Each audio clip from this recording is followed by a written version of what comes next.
Pada video kali ini, kita akan membahas tentang time management atau manajemen waktu. Yuk, simak baik-baik ya videonya. A few moments later. Manajemen waktu, pengaturan waktu, atau pengelolaan waktu adalah proses pengendalian waktu berdasarkan suatu rangkaian kegiatan yang telah direncanakan dan telah dipertimbangkan berdasarkan kemungkinan-kemungkinan yang kemudian harus dilakukan pengontrolan dalam prosesnya agar maksimal. Kita punya waktu 24 jam, tapi kok kayaknya masih kurang ya? Pagi hari, mungkin kalian mulai dengan mengerjakan tugas. Sayangnya, meski udah lama banget dikerjain, pas kalian lihat lagi progresnya, tugasnya ternyata masih stuck ngerjain tugas yang sama seharian. Padahal, banyak tugas lain yang seharusnya kalian selesain, kayak misalnya, kalian harus rapat organisasi. Belum lagi, kalian harus bersih-bersih rumah. Dan belum juga kalau kalian ngerasa semua kegiatan atau tugas itu adalah prioritas yang penting. Dan kalian cuma punya waktu 24 jam buat ngerjain semuanya. Mungkin bikin kalian bingung tugas mana yang harus diutamakan dan mana yang bisa dikerjakan nanti. Terus kalian jadi mikir, emang bisa ya 24 jam ini semua tugas itu aku selesaiin? Masalahnya adalah pas kita coba lihat orang lain, misal teman kita yang deket-deket aja dulu. Kok ternyata mereka bisa ngelakuin banyak hal ya, dan hasilnya bisa maksimal gitu. Kenapa ya? Kunci manajemen waktu yang sukses sebenarnya adalah seberapa kuat motivasi kalian buat mengatur waktu, supaya kalian bisa lebih produktif. Motivasi yang kuat, kalau berdasarkan kajian literatur yang kita buat ini, kita harus menguasai 3 skill utama. Yang pertama adalah awareness, kedua arrangement, dan ketiga adalah adaptation.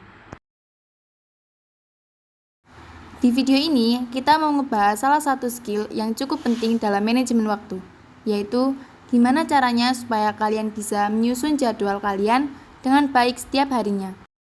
Mungkin sekarang kalian mikir, kita udah nih nyoba bikin jadwal buat sehari-hari, tapi tetap aja banyak yang skip, banyak yang ketunda, atau nggak sempat dikerjain, padahal udah dijadwalin. Yang ada, pada akhirnya bikin kalian nanya, ini salah kita di mana ya? Sebenarnya ada beberapa hal spesifik dan sederhana nih yang bisa kalian lakuin dan akan ngaruh banget. Solusi pertama yang bisa dilakuin adalah kalian tetap coba buat jadwal spesifik dalam bentuk checklist. Coba kalian tulis kegiatan apa aja yang mau kalian lakuin dan batas waktunya. Misalnya, hari ini kalian punya jadwal sekolah selama 7 jam. Terus, kalian harus nugas tuh selama 2 jam dan lain seterusnya. Ini sebaiknya kalian susun secara urut sesuai waktunya, atau bisa juga sesuai prioritas. Terus di samping jadwal kegiatan yang sudah kalian susun, selanjutnya yang bisa kalian lakuin adalah kalian bikin kotak kecil tempat kalian checklist kalau kegiatan itu udah dilakuin. Biasanya ada rasa puas dan lega ketika kalian checklist kegiatan-kegiatan yang sudah kalian selesaikan. Ini juga bisa bikin kalian jadi tambah semangat buat nyelesain tugas-tugas yang lain. Kalau kata Atul Gawande dalam bukunya The Checklist Manifesto, bikin checklist itu jadi cara simpel dalam manajemen waktu, karena bakalan bikin kita lebih fokus sama prioritas kegiatan itu yang pertama. Yang kedua, ini bakal bikin kita disiplin sama tugas-tugas yang kita punya. Dan yang ketiga, ini bisa jadi reminder juga buat tugas selanjutnya. Dan ini juga terbukti sama banyak banget riset dan eksperimen yang sebelumnya udah pernah dilakuin sama banyak peneliti. Itu hal yang kedua. Yang ketiga, yang bisa kita lakuin adalah untuk ngasih reward ke diri sendiri. Nah, rewardnya kayak gimana? Ikutin tindakan yang munculin konsekuensi positif. Kemungkinan besar kalian bakalan ngelakuin hal itu lagi. Kayak kalau ngelakuin A terus konsekuensinya B, kalian bakalan ngelakuin A terus-terusan kalau B itu bagus.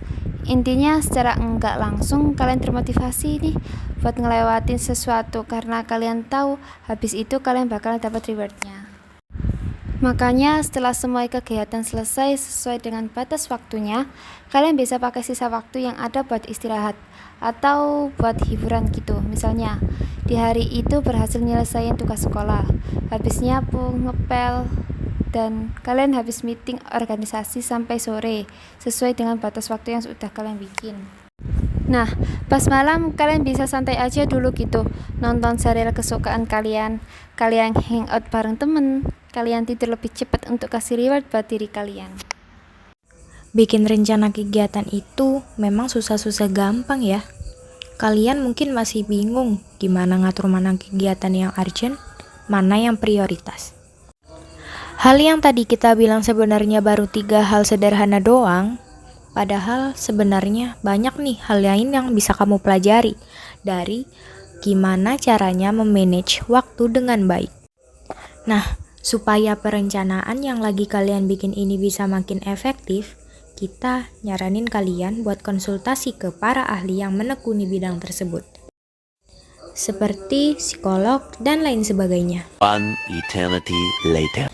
Sekian video dari kami, semoga yang kami sampaikan dapat bermanfaat bagi kalian semua. See you guys!